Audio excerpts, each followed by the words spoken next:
Saudara, program Catatan Dr. Lukas hadir bagi Anda untuk bisa belajar bagaimana hidup sehat. Terlepas dari seberapa baik dan sehat kebiasaan hidup, dalam kondisi yang prima pun kita bisa mengalami penderitaan, baik fisik, mental, atau keduanya dalam waktu bersamaan. Alkitab banyak membahas tentang kesehatan, salah satunya adalah catatan Dr. Lukas dalam Perjanjian Baru. Dan melaluinya Anda akan menerima banyak hal tentang Yesus Kristus, penyembuh ajaib yang menyembuhkan manusia dari penyakit fisik maupun rohani. Dia bahkan mengalahkan maut, mengorbankan nyawanya untuk menebus dosa, supaya manusia bisa hidup kekal bersamanya.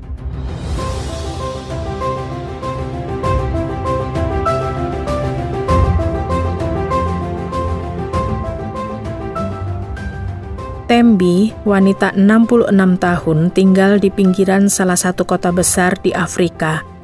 2 tahun sebelumnya suaminya meninggal akibat serangan jantung ketika mereka sudah menikah selama 41 tahun.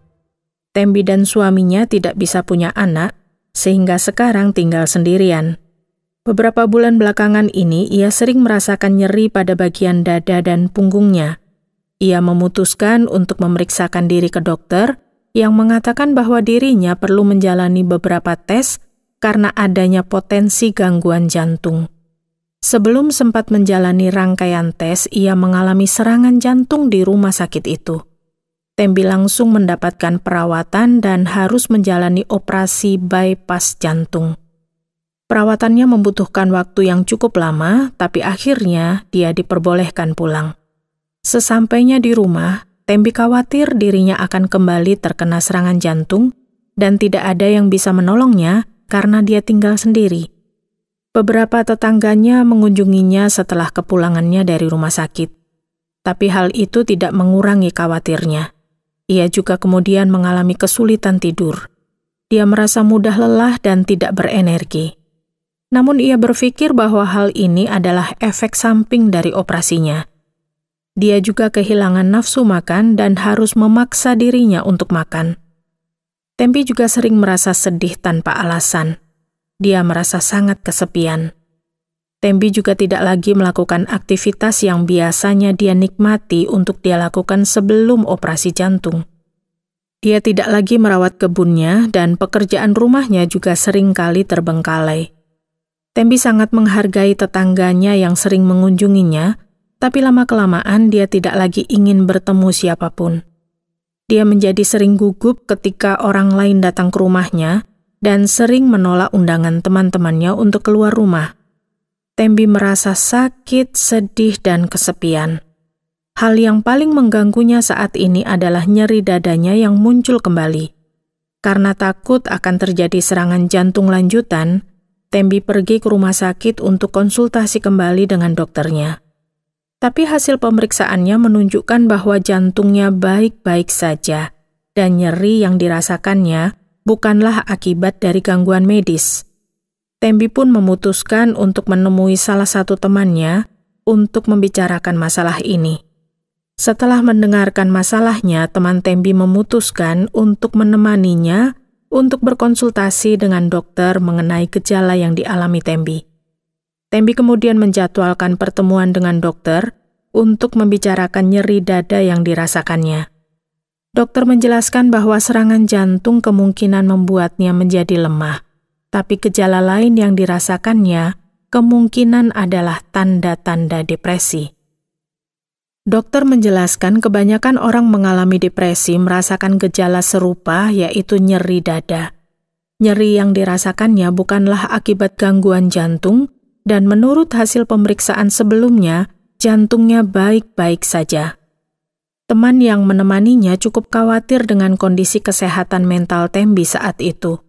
Sesampainya di rumah, temannya ini menceritakan tentang seseorang yang bisa membantunya mengatasi masalah yang dihadapinya. Tembi sebenarnya kurang tertarik mendengar cerita itu, karena menurutnya, hal yang bisa mengatasi masalahnya adalah terapi atau obat-obatan. Namun dia tidak ingin mengecewakan temannya yang sudah menolongnya. Akhirnya dia pun mendengarkan temannya. Teman Tembi menceritakan bahwa 5 tahun sebelumnya dia mengalami hal serupa. Dia menceritakan bagaimana dulu sering merasa nyeri perut. Setelah diperiksa, ternyata ada kanker perut. Tapi dokter mengatakan kanker itu bisa diangkat dengan operasi dan dia pulih secara total.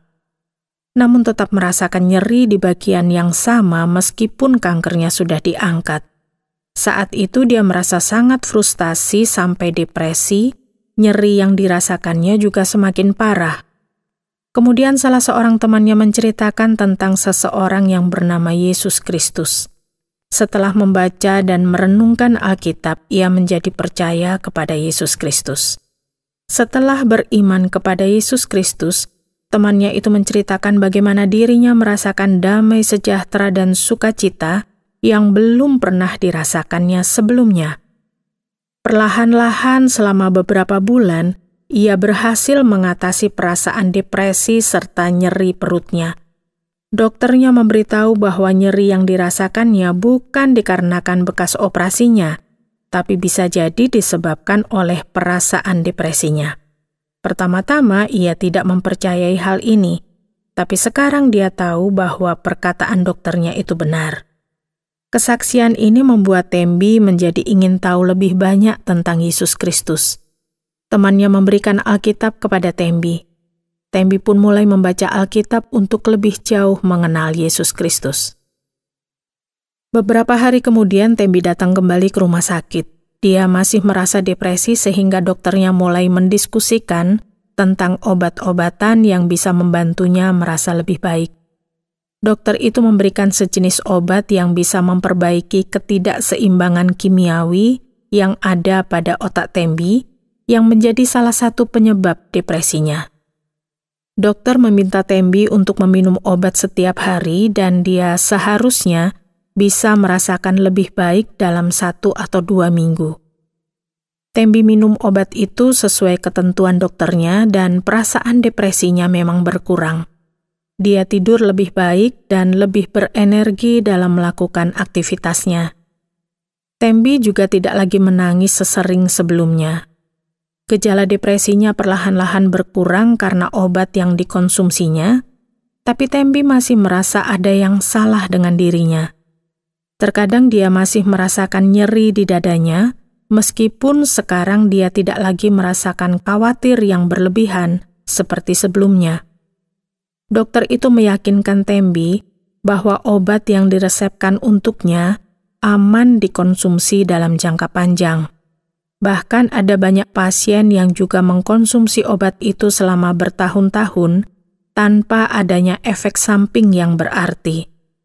Dokter itu juga menyarankan supaya Tembi mengikuti sesi konseling, karena obat bukanlah satu-satunya solusi untuk mengurangi gejala depresi. Dokter itu menekankan kembali bahwa permasalahan utama Tembi adalah depresi yang dirasakannya, bukan nyeri dada. Dokter itu juga meminta Tembi untuk datang kembali beberapa bulan kemudian untuk memeriksa kemajuan kondisinya.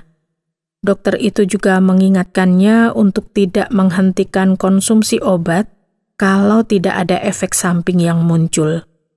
Selain itu, beberapa bulan kemudian Tembi diminta datang untuk memeriksa kembali keadaan jantungnya, serta untuk memeriksa apakah obat yang dikonsumsinya berdampak pada organ ginjal atau hatinya. Tembi pun setuju untuk melakukannya. Tembi kemudian menyadari meskipun dirinya tidak merasa depresi lagi, tetapi dirinya tetap merasa tidak punya harapan masa depannya. Dia masih sering merasa cemas mengenai apa yang terjadi setelah dirinya meninggal. Dia tahu bahwa cepat atau lambat, dia pasti akan mati, tetapi dia tidak banyak memikirkan tentang apa yang akan terjadi setelahnya. Bahkan kematian suaminya tidak membuatnya memikirkan hal itu. Sekarang, setelah dirinya mengalami serangan jantung, Tembi semakin sering memikirkan tentang kematiannya.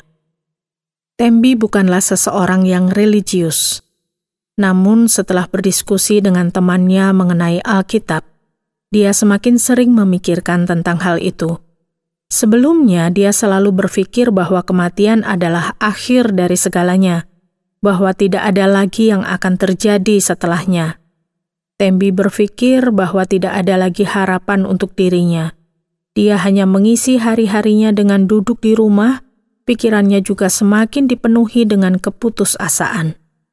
Tembi pernah mendengar orang percaya bahwa setelah meninggal akan masuk surga. Salah satu temannya yang sudah menerima Yesus sering mengajaknya untuk berdiskusi mengenai Yesus Kristus. Temannya itu juga sering membicarakan tentang kasih Yesus yang besar terhadap umat manusia. Bahkan Yesus rela mengorbankan nyawanya untuk menyelamatkan manusia. Suatu hari temannya itu kembali mengunjungi Tembi. Mereka ngobrol tentang keseharian mereka selama ini. Lama-kelamaan pembicaraan mereka menjadi semakin serius. Tembi bertanya mengenai kepercayaan temannya ini kepada Yesus Kristus. Teman Tembi sangat senang melihat Tembi akhirnya menunjukkan ketertarikan untuk mengenal Yesus. Dia sudah lama mendoakan Tembi supaya percaya kepada Tuhan. Temannya memberitahu Tembi mengenai pengorbanan Yesus di atas kayu salib untuk menanggung hukuman dosa manusia. Dia juga mengatakan bahwa yang perlu Tembi lakukan adalah menerima Yesus Kristus sebagai Tuhan dan Juru Selamatnya, supaya dia akan mendapatkan kehidupan kekal. Teman Tembi menunjukkan sebuah ayat dalam Alkitab yang berbunyi, "Karena semua orang telah berbuat dosa dan telah kehilangan kemuliaan Allah." Serta bagian lain yang juga berbunyi, "Sebab upah dosa ialah maut, tetapi karunia Allah ialah hidup yang kekal dalam Kristus Yesus, Tuhan kita." Tembi semakin yakin untuk menerima Yesus Kristus sebagai Tuhan dan Juru Selamat dalam hidupnya. Mereka kemudian membaca satu ayat dalam Alkitab mengenai hal itu. "Sebab karena kasih karunia kamu diselamatkan oleh iman, itu bukan hasil usahamu, tetapi pemberian Allah, itu bukan hasil pekerjaanmu. Jangan ada orang yang memegahkan diri." Manusia tidak pantas menerima kasih karunia Allah, tapi Allah memberikan keselamatan ini kepada kita secara cuma-cuma. Yang harus kita lakukan hanyalah percaya dan menerima keselamatan ini.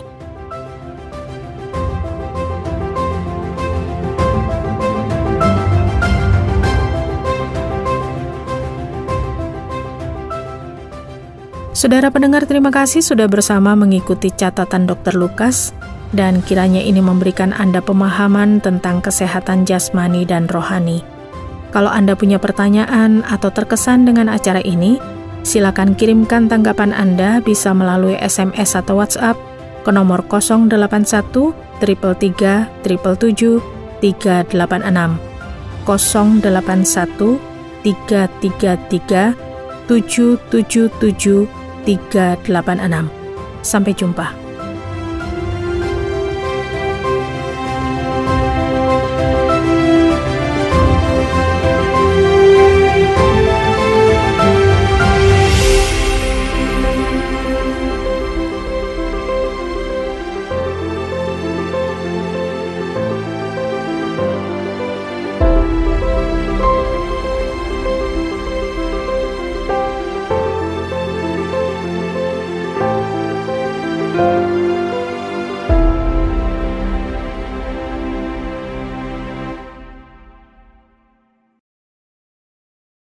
Terima kasih Anda sudah mengikuti program kami. Jika Anda diberkati, jangan lupa like, komen, dan share supaya Anda tidak ketinggalan setiap program terbaru kami. Jangan lupa juga untuk subscribe channelnya dan nyalakan loncengnya. Jika Anda ingin mendukung pelayanan kami, bisa melalui rekening kami berikut ini atau menghubungi kami di sini.